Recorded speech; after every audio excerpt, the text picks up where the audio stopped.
Okay, we're getting a lot of questions about the Healthcare Workforce Resilience Act with an update. Chris, I think maybe you're the best person to give us that update. Yeah, so let's see. So starting with just for those few of you who maybe aren't aware, I'll just very briefly let you know that the Healthcare Workforce Resilience Act is an act that is in front of Congress right now. And of course, there's two houses in the American Congress, the Senate and the House of Representatives.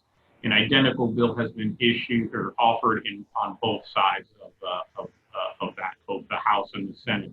On the House side, which is frankly probably the less important, although still important side, we are up to almost 60 co-sponsors, and that's out of a universe of about 350 or so representatives. So that's very good. That's I don't know, about a fifth of the House there. So that's real good, and it's a mix of the two major parties in the U.S., which are Democrats and Republicans.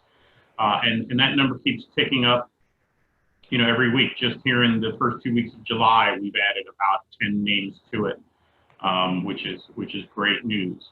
The more critical side is the U.S. Senate. Now, on the U.S. Senate, we have, I think it's 33 or 34 co-sponsors, which is a full third of the 100 members of the Senate. And again, it's a very big mix of both Democrats and Republicans.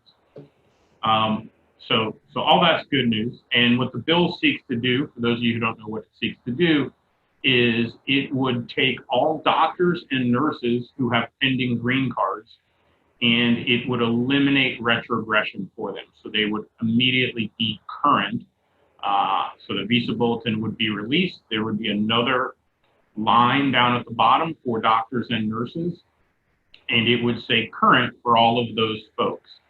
And it would remain current for as long as the president keeps the U.S. under a national executive order, which is an emergency declaration.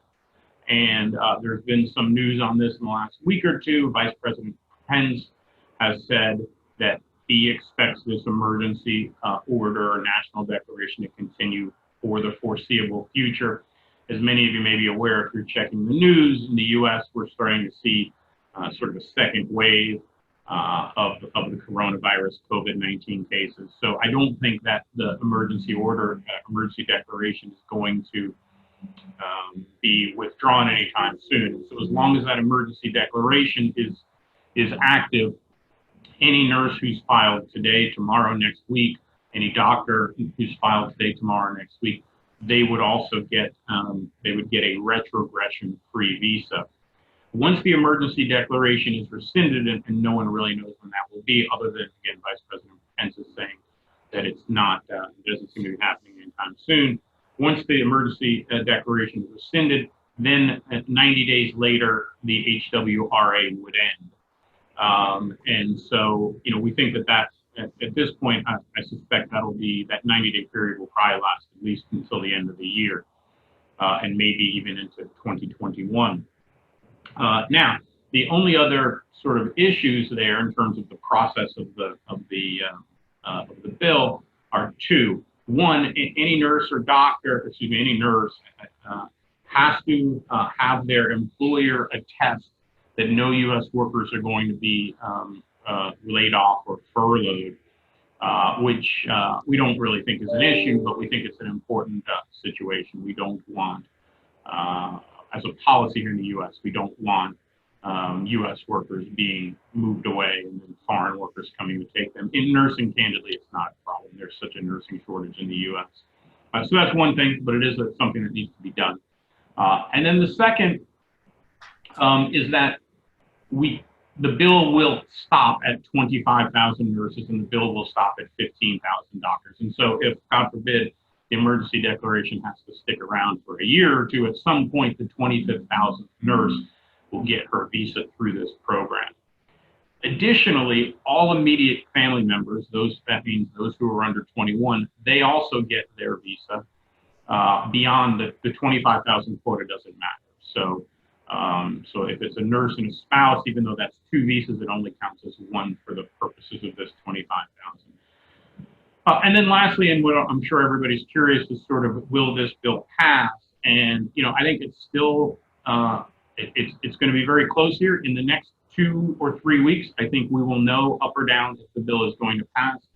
The U.S. Congress is expected to, at the end of July and into early August, put forth a COVID bill, and it's going to be a massive bill that's going to cover an enormous number of topics, and we are hoping that our legislation, the HWRA, does not remain standalone legislation, that it becomes part of this much larger bill that is working its way through Congress. I think we have a very real chance of getting that. The numbers I've given you are exceptionally high for any bill, especially something like immigration. Having said that, we are still, the lobbyists are still working every day. I was on about 5 different calls this week on it, as we're specifically targeting certain senators to try and get those senators to support the bill. The more senators we get of support, that increases our chances of the bill passing. Yeah, thank you for that. That was a really clear, good summary of where we are at. And as the panel knows, and for everybody watching, there are many organizations in the US that are working very, very hard on this bill behind the scenes. There are many organizations that have endorsed this bill: the American Hospital Association, the NRHA. We, Connetics USA, are partners of the NRHA, the CGFNS, Leading Age, that represents all of the nursing homes. We are all, we've been doing a lot of webinars just from our side at Connetics, and I know many organizations have been educating their clients. I know Carl, Jacob have been educating a lot of their clients to make sure that they understand this bill, so that they can let their senators know that they endorse it. So there's a lot of work that's been going on in the US, and hopefully in the next week, like 2 weeks, did you say, Chris? That we'll know that it's by the first week of August. I think by the first week of August. Yeah. Okay. All right. Okay. So let's send our hopes and prayers on the Healthcare Workforce Resilience Act.